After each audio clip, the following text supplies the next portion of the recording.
hear me? Okay, hello everyone. Yeah, it's working. I'm Charlotte Slingsby, and I just want to say thank you to Reflect Festival for inviting me to this event which brings together such great minds. And it's really humbling for me to be able to share my story under the theme of sustainability, because it really is something that is ringing in my ears, and perhaps it is ringing in your ears as awareness grows. We are living in a fragmented world where we are hovering at the edge of stability. And it's pretty clear that if we continue to do what we are doing, we might just fall off the edge. So we need a revolution, and definitely a revolution in how we power our technology. So first there was manpower. Then we've had fossil fuels, which gave a huge boom to this industrial revolution. And the next revolution needs to be clean, green energy. We hear it time and time again. So for me, that was really pivotal. But above all, I wanted to have a holistic approach, or rather rounded way, in which I view sustainability to move forward into this revolution. And what this holistic approach gives me is really that I must test the path that I'm on and make some choices, because we all have a lot of choices that we can make. So a big tool that I use to make these choices is innovation and design. That was fundamental for a transformation in the way I saw things, and the way that I saw that there's so many possible ways to do one thing and take one path. So how did I end up here? Well, I have a background in electromechanical engineering, and I started in the tip of South Africa. You might realize my accent is a bit off. And I came to London, where I then did my master's in innovation design engineering. And this was where I think everything turned for me, because I came to this place where it's jointly run by two really amazing universities, Imperial College London, strong in engineering, but also the Royal College of Art. Who would have thought? I still tell people that, and they're like, what were you doing? You did two different things. No, this was a combined master's where every bit of technical proof that you make has to be designed for this real world. We all like to touch and see things that are beautiful and experience things that we enjoy, and that has to go hand in hand with technology that we choose to use. So this very odd and crazy couple of years of my life actually led me to develop not one but two startups, and they are in pretty different fields. So the one is in energy, and the other is actually in cybersecurity. Who would have thought? Seems to be working so far. So I'll tell you a bit more about Moya Power, and this is a wind energy harvesting solution. But I will stop your train of thought right there, because I know that as soon as you say wind energy, you picture this big white turbine standing on top of a green hill, because that's all we've seen time and time again. But I'm not looking into this space. And why? Well, for me, I really genuinely feel that we need to treasure and respect and above all maintain the natural wealth that we already have. And if you think and consider, there was some shots of those humongous solar panel fields, and right now we look at those as solutions. They have great promise and they are so effective. But if the future of our energy is going to be farming of land, and we already struggle to farm enough food to feed the people on this planet, I don't really know if that's going to continue to be sustainable. So for me, I thought, okay, well, we live in a city. Why do we harvest all our energy so far beyond the boundaries, and then we bring it here and where we actually need it? So I chose to look inside the city itself, which really isn't easy. And then you realize why they put these massive turbines inside an open field. Okay, but still, there has to be a way to do it. So it requires an alternative approach. It requires innovation. And this is because if you look at wind, for example, As soon as it enters the city, it immediately becomes slowed down and broken up because of all the obstacles. And there's trees, cars, buses, buildings, of course. But this makes it really difficult to capture energy in a single place. Then when you consider space, I mean, a big city like Mexico City, New York, London, space is limited. And anything that's free and open is really regarded as prime real estate. So I wanted to look at the most obsolete places, all this wasted space in our concrete jungle that is completely stagnant and unused. And through this approach, I've developed, and I'm still developing, what can be regarded actually as a building textile. So it doesn't look anything like a turbine and actually has no turning parts in itself. It's a lightweight, flexible sheeting material that looks a little bit like grass. Seems to be a theme here. And you can take this material and apply it to any existing urban surface. And as the wind hits it, it creates this fluttering effect, which directly generates electricity. So this isn't as efficient as these huge turbines. And for me, I don't really care about that, because the whole point is that we need to have more patience when it comes to generating energy. We're taking fossil fuels right now that were generated over, the life of this planet, and we're going to have a bit of patience now when we find different ways. So with the potential of this material, it's low cost, and you can cover large surface areas and then scavenge for energy over time.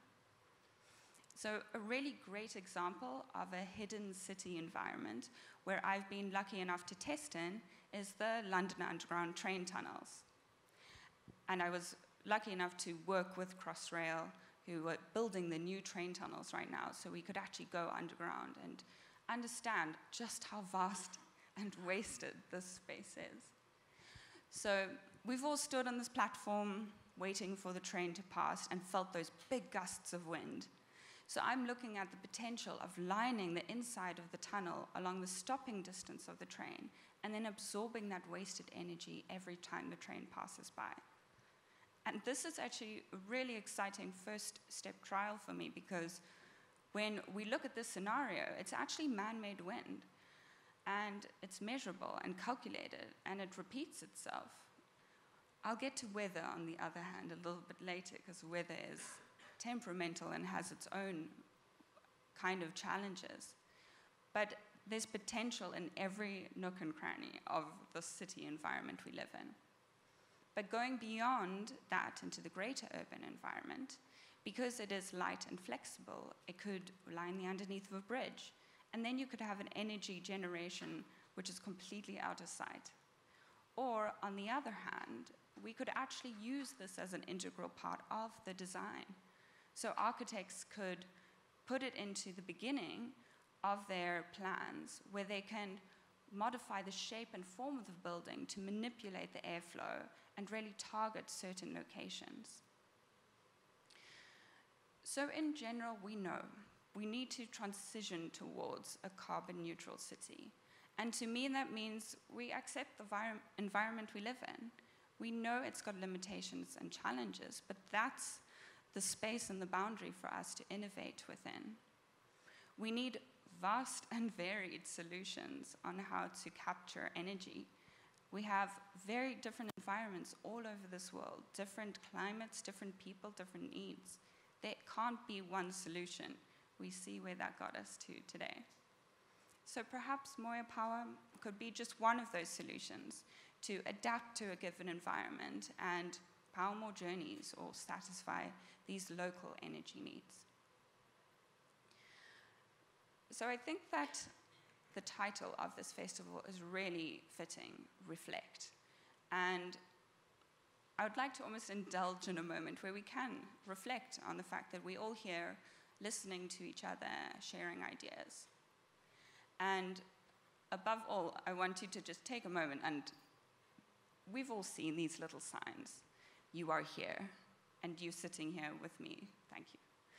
And maybe we were lost in a mall or in a park, and we came up to a map and we found that little sticker and suddenly you are orientated with what's around you. You have a sense of scale, and you decide what to do next. Okay, I'm here.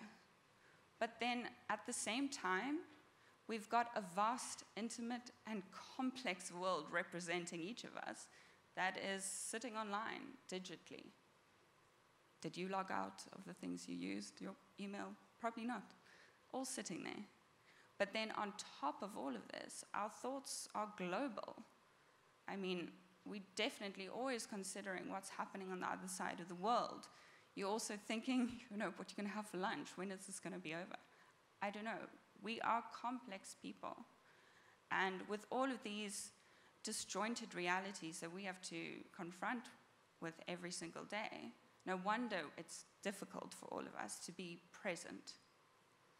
But I think that sustainability is not just about how we're going to get energy, how are we going to recycle things, but how are we going to sustainably live in these worlds?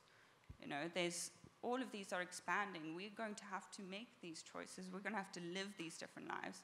And I think that, again, is a really important thing, that sustainability cannot be ignored in that space.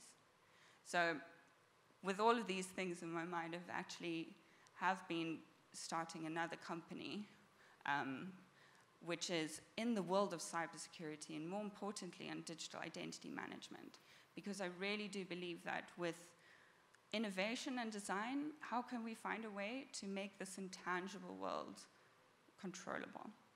So this is a slight side note, but I would like to invite you, if you are curious about this angle, you can join me later. I'm having a little workshop. But I really want to thank you all for coming and listening. And with my work, I know that for myself, I'm just obsessed with the fact that we've got so many problems and opportunities in this world, and I would love to tackle them all. But moreover, I just think that we all have the potential to, coming from whatever angles we are, whatever background you have, to tackle whatever the problem is, because we need to come from a diverted angle to really change things. If we have the same people who studied the curriculum of the same history and continue to work on the same stuff, you won't change things. So jump over to another field, try it. I don't know, make a product, join a team, start a company. It can be, you have to give up some sleep, but it's okay. So yeah, I think that we all have a huge potential. And I'm so excited for the world that we're going to live in. It doesn't have to be doom and gloom. I think that we're going to have some really interesting things happening, so we'll live to see it. Thank you. Another amazing talk, and another person amongst us that sees problems as opportunities and pushing the boundaries of what's possible. That was amazing. Let's go with the question now. Yeah, pick and choose the one you want to answer. I don't mind. Well, I can democratically go with the top one. Yeah. So it's a piezoelectric material. It's a flexible piezoelectric. You get different types. Some are quartz crystals that move under pressure. This piezoelectric is a plastic polymer that when it bends back and forth, each back and forth motion represents an alternating current. So you have to do it quite quickly, and that's why the fluttering generates electricity. I don't know who asked that. You're welcome to come back and ask me more. Amazing. Thank you. Yeah.